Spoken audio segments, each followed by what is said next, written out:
Hey everybody, I have a card to share with you. I am in the mood to create cards lately, so I do have a few card videos for you guys in the next week or so. But after that, I will be back to making mixed media projects, art journal pages, that sort of thing. So if you like my card videos, I hope that you enjoy the ones coming up. I am starting off with some Neenah 110 cardstock, and I'm going to be doing some Distress Oxide ink blending today. All of the supplies are listed in the description box down below, so be sure to check it out. I am starting off with the Victorian Velvet, which is so gorgeous. I cannot believe that it took me so long to use this color. It's really gorgeous. I did get my color palette or my color combination from Jess over at A Card Day's Work. I will have her channel linked in the upper right hand corner for you guys so you guys can check her out. She does amazing cards, so you definitely want to check her out. All right, so I am using the makeup brushes that I got from Amazon. You can get even cheaper ones. I think I paid like $13 for mine. You can even get ones for like $8 or $8.99 or something like that on Amazon. So they make ink blending so seamless and effortless. They just have changed everything for me.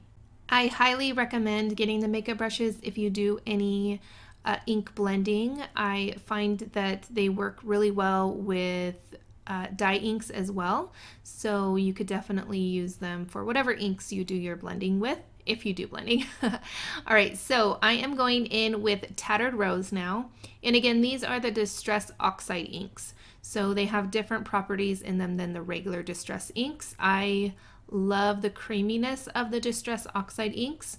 I do get a little bit frustrated at times because if I have some like too much moisture on my hands or whatever, I leave a fingerprint on the ink and it's frustrating at times. So what I'm doing is I have this extra piece of paper here that I am trying to be good about moving it around so that I don't get fingerprints on the panel here, because I definitely don't want to redo this panel.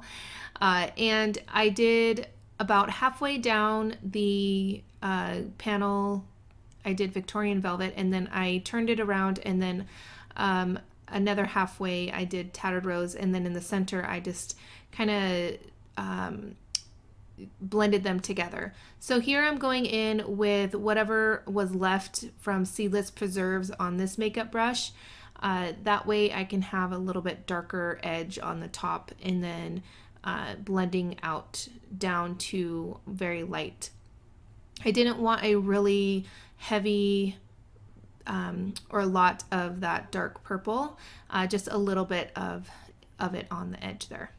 All right, so I am going to use some adhesive to adhere the card panel to my Tonic Studios stamp platform so that I can use this big jumbo stamp here. I knew that I needed to stamp it twice because I'm going to be doing some heat embossing.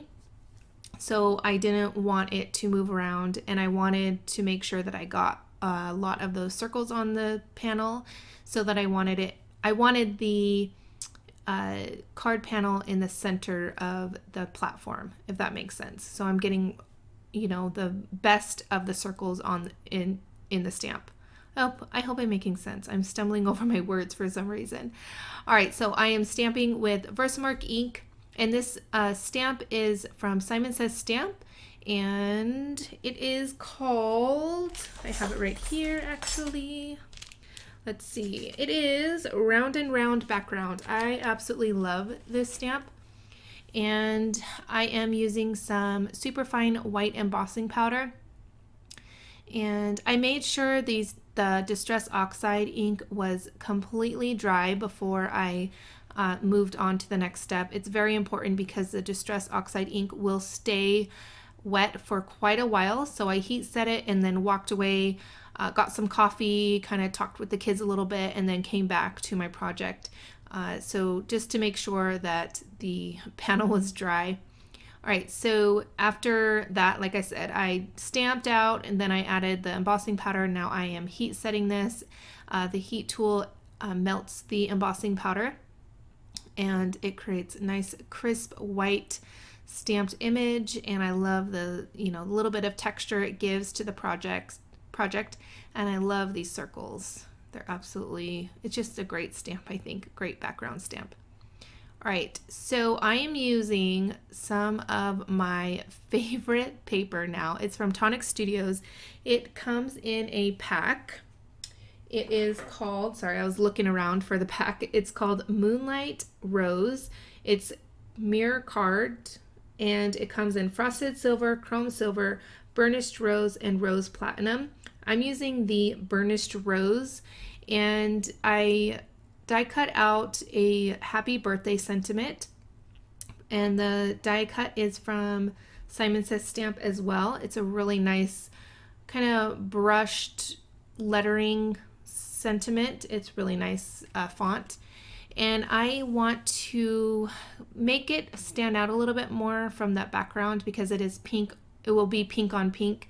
So what I'm doing is adding some Versamark ink to the bottom portion of the sentiment, and then I'm adding the superfine white embossing powder and heat setting that and melting it so that it kind of has a two-tone effect instead of just pink on pink. And what I'm doing here is I'm kind of brushing away a little bit of the embossing powder so that it kind of blends out a little bit. So it's not, I didn't want a straight line. I wanted it to kind of fade in a little bit. I probably could have done a little bit better at this, but I really like how it turned out. So I'm just going to finish heating that. And then what I do is I die cut out some foam, some fun foam with the same sentiment. And I do have a video on this. You can check it out. It will be linked in the upper right hand corner. A lot of people didn't know that you can die cut the fun foam with your thin dies. So I did a short little video on that. And then I'm going to be using some Tonic Studios adhesive to adhere the card stock onto the fun foam. And then I'm trying not to get too much adhesive on my hands, but I'm a little bit impatient, and so instead of waiting for it to dry a little bit, I am struggling to get it off. So I'm going to now do the birthday, and I'm trying not to add too much.